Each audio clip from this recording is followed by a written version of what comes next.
Tidak terasa ya, sudah 1 tahun lebih pandemi COVID-19 menghambat kegiatan kita.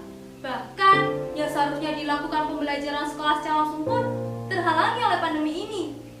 Sampai kapan ya kira-kira pandemi ini? Hai teman-teman, perkenalkan, saya Kaisya Desatia Permata dari Pangkalan SMA Negeri Mojoagung.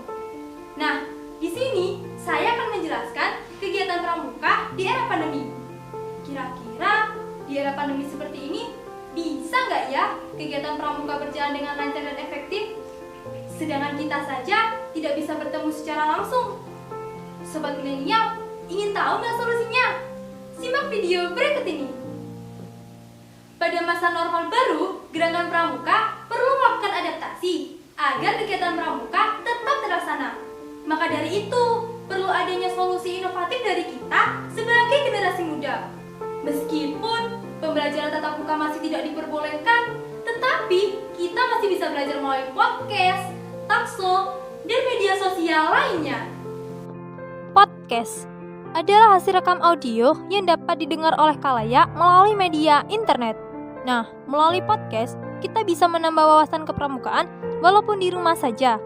Dengan podcast, kita dapat mendengarkan seorang figur pramuka yang membahas lebih dalam mengenai kepramukaan, atau berbagai pengalaman yang mampu memberikan pengaruh positif bagi khalayak, khususnya bagi pramuka itu sendiri.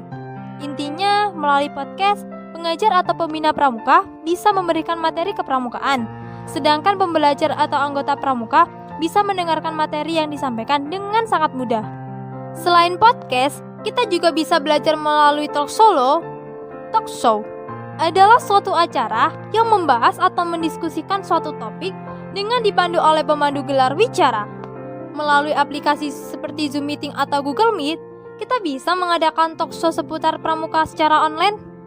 Kita bisa mengundang pembina pramuka, alumni pramuka, figur pramuka, atau siapapun yang berkompeten untuk berdiskusi, berbagi ilmu, dan bercerita mengenai kepramukaan.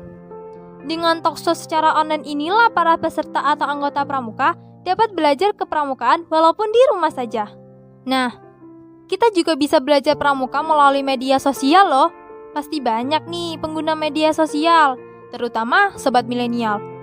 Melalui media sosial seperti Instagram dan TikTok, kita bisa membuat atau belajar mengenai kepramukaan. Seorang pengajar pramuka bisa sekreatif mungkin membuat video atau foto apapun seputar pramuka dan menguploadnya di media sosial. Tentu, ini bisa menciptakan nuansa belajar pramuka yang asik dan menarik loh. Pada akhirnya, kegiatan-kegiatan semacam inilah yang mencerminkan jati diri seorang pramuka yang sesuai dengan lambang gerakan pramuka, yaitu tunas kelapa. Dapat tumbuh di mana saja, tidak mudah goyah oleh sesuatu, dapat bertahan dalam keadaan apapun, dan bermanfaat bagi semua. Pandemi COVID-19 memberikan kita pelajaran untuk menjadi sosok yang kreatif, inovatif, adaptif pada segala situasi. Mari jadikan momentum ini sebagai ajang untuk merubah kegiatan kepramukaan yang konvensional menjadi sesuatu yang dekat dengan milenial. Sampai jumpa sobat milenial. Salam pramuka.